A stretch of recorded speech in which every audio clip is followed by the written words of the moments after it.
Praise అలా దేవుని పరిశుద్ధ నామానికి మహిమ కలుగును గాక.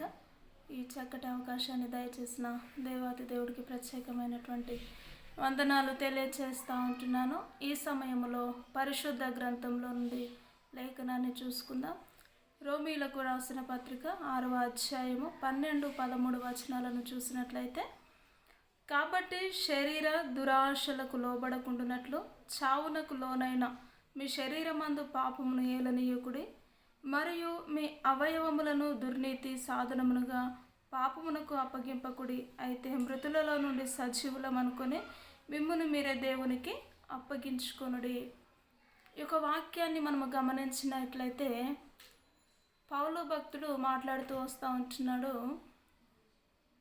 మీ యొక్క శరీరములో పాపమును ఏలుబడి చేయనీయకుడి అని స్పష్టముగా మాట్లాడుతూ వస్తూ ఉంటున్నాడు పౌలు భక్తుడు కదా.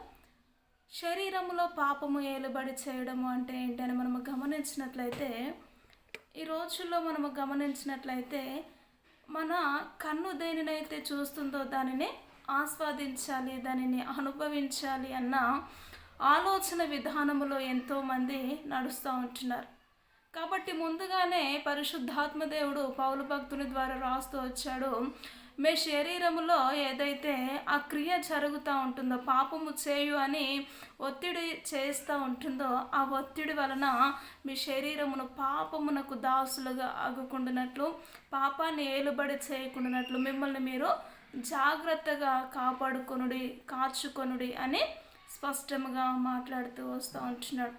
కింది వచనాన్ని మనం గమనించినట్లయితే, మరియు మీ అవయవములను దుర్నీతి సాధనముగా పాపమునకు అప్పగింపకుడి, అయితే మృతులలో నుండి సజీవులలోనికి మిమ్మును మీరే దేవునికి అప్పగించుకొనుడి.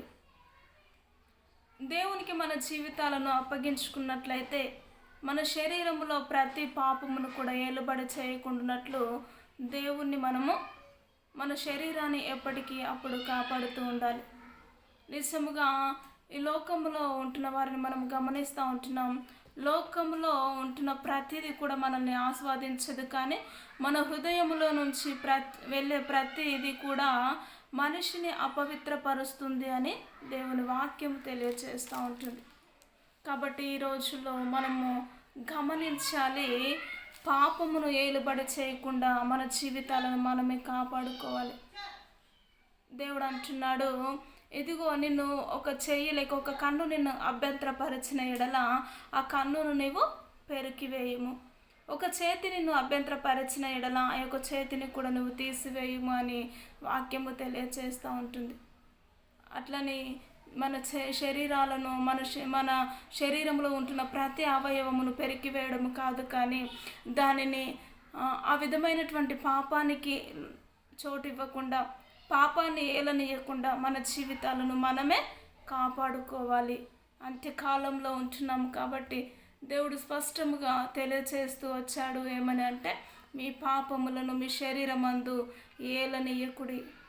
మన శరీరమే ఒక దేవుని ఆలయమై ఉంటుంది కాబట్టి ఆ యొక్క ఆలయమైనటువంటి శరీరమును బహు జాగ్రత్తగా కాపాడుకోవాలి. గమనించాలి, ఎంతోమందిని చూస్తూ ఉంటాం, పాపానికి అంటే పరుగులు తీస్తున్న వారిని, ఆ యొక్క త్రాగుడుకు బానిసలై తన శరీరములను కూడా పాడు చేసుకుంటున్న వారిని మనము ఎంతగానో లోకంలో చూస్తూ ఉంటున్నాం.